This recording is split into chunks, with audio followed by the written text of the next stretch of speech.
अब आपको दिखाते हैं राष्ट्रपति रामनाथ कोविंद के विदाई भाषण को। देश के नाम संबोधन दे रहे हैं। को फिर से जोड़ रहे थे।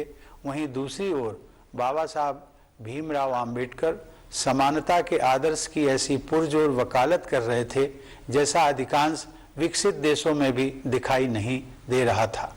तिलक और गोखले से लेकर भगत सिंह और नेताजी सुभाष चंद्र बोस तक, जवाहरलाल नेहरू, सरदार पटेल और श्यामा प्रसाद मुखर्जी से लेकर सरोजिनी नायडू और कमला देवी चट्टोपाध्याय तक, ऐसी अनेक विभूतियों का केवल एक ही लक्ष्य के लिए तत्पर होना मानवता के इतिहास में अन्यत्र नहीं देखा गया है। मेरे मस्तिष्क में और भी कई विभूतियों के नाम उभर रहे हैं, लेकिन मेरे कहने का तात्पर्य यह है कि स्वाधीन भारत की विभिन्न परिकल्पनाओं से संपन्न अनेक महान नेताओं ने भारत की स्वाधीनता के लिए त्याग और बलिदान के अद्भुत उदाहरण प्रस्तुत किए। इसमें कोई संदेह नहीं है कि स्वाधीनता संग्राम पर गांधी जी के परिवर्तनकारी विचारों का प्रभाव सबसे अधिक पड़ा और उस दौरान उन्होंने कोटि कोटि देशवासियों की जीवन धारा को नई दिशा दे दी। देवी और सज्जनों, लोकतंत्र के जिस पथ पर हम आज आगे बढ़ रहे हैं उसकी रूपरेखा हमारी संविधान सभा द्वारा तैयार की गई थी।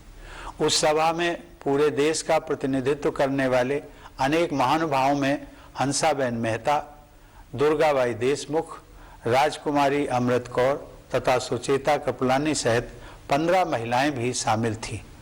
संविधान सभा के सदस्यों के अमूल्य योगदान से निर्मित भारत का संविधान हमारा प्रकाश स्तंभ रहा है और इसमें निहित आदर्श चिरकाल से संरक्षित भारतीय जीवन मूल्यों का हिस्सा रहे हैं। संविधान को अंगीकृत किए जाने से एक दिन पहले संविधान सभा में अपने समापन वक्तव्य में डॉक्टर अंबेडकर ने लोकतंत्र के सामाजिक और राजनैतिक आयामों के बीच के अंतर को स्पष्ट किया था। उन्होंने कहा था कि हमें केवल राजनीतिक लोकतंत्र से संतुष्ट नहीं होना चाहिए। मैं उनके शब्दों को आप सबके साथ साझा करता हूं। उन्होंने कहा था, हमें अपने राजनीतिक लोकतंत्र को एक सामाजिक लोकतंत्र भी बनाना चाहिए। राजनीतिक लोकतंत्र टिक नहीं सकता यदि वह सामाजिक लोकतंत्र पर आधारित न हो। सामाजिक लोकतंत्र का क्या अर्थ है?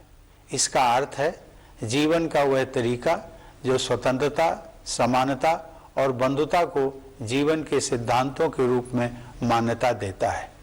स्वतंत्रता, समानता और बंधुता के इन सिद्धांतों को एक त्रिमूर्ति के अलग अलग हिस्सों के रूप में नहीं देखना चाहिए। उनकी त्रिमूर्ति का वास्तविक अर्थ यह है कि उनमें से किसी भी हिस्से को एक दूसरे से अलग करने पर लोकतंत्र का वास्तविक उद्देश्य ही समाप्त हो जाता है।